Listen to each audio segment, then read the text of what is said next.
আমাদের এই আন্দোলনকে কেন্দ্র করে আমাদের যে ভাইরা বাংলাদেশের বিভিন্ন স্থানে আহত রয়েছে, আমাদের যে ভাই বোনেরা শহীদ হয়েছেন, তাদের একটি কনক্রিট একটি তথ্য উপাত্ত আমরা সংগ্রহ করতে চাই। সেজন্য আমরা 20 থেকে 25 জনের একটি আইটি এক্সপার্ট টিম করেছি। কারা কারা এখানে রয়েছে, তাদের ফোন নাম্বার, মেইল অ্যাড্রেস এবং হোয়াটসঅ্যাপ নাম্বার, এগুলো আমরা আমাদের অফিসিয়াল আইডি গুলো এবং পেজ এবং গ্রুপ থেকে আপলোড করব। আপনারা আপনাদের ব্যক্তিগত জায়গা থেকে কিংবা আপনাদের সংগ্রহে যদি এরকম নামগুলো থাকে, আপনারা আগে যাচাই বাছাই করবেন। আমরা শুধুমাত্র আমাদের আন্দোলনকে কেন্দ্র করে আহত হওয়া এবং শহীদ হওয়া ভাই বোনদের তথ্য সংগ্রহ করছি। আপনারা তথ্যগুলো দিবেন যেন সারা দেশে সকল সেই ভাই বোনদের পাশে আমরা দাঁড়াতে পারি, আর্থিক সহযোগিতা করতে পারি, চিকিৎসা নিশ্চিত করতে পারি। আপনারা আপনাদের জায়গা থেকে আমাদের এই সহযোগিতাটুকু করবেন। 5ই আগস্টের পর আমরা দেখতে পাই বিভিন্ন জেলা উপজেলায় নিজেরা কমিটি ঘোষণা করে। আমরা বলছি না যে সেই কমিটি আমাদের পক্ষে না, আমরা বলতে চাচ্ছি সেই কমিটি আসলে আমরা দেই নাই। তো সে অনেকে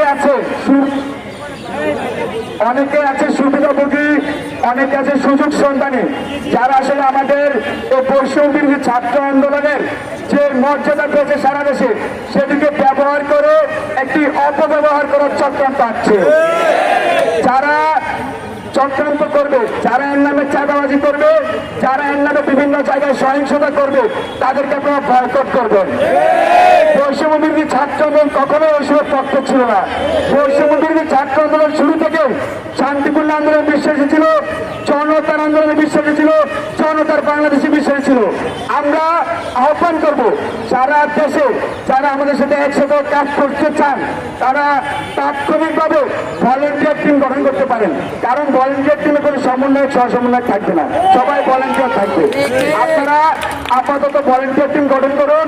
পরবর্তীতে যদি আমাদের প্রয়োজন মনে হয় অথবা এই যে ফোরাম, এই যে সিদ্ধান্ত যে আপনাদেরকে আমরা পশ্চিমী ছাত্র আন্দোলন আওতায় আনবো, তখন আমরা সেটা বিবেচনাধীন রেখে যারা ভলেন্টিয়ার হিসেবে কাজ করবেন তাদেরকে তার আওতাধীন আনা হবে। আর যদি আমাদের সিদ্ধান্ত না হয় তাহলে অবশ্যই আপনারা ভলেন্টিয়ার হিসেবে কাজ করছেন সারা দেশে। ধন্যবাদ সবাইকে।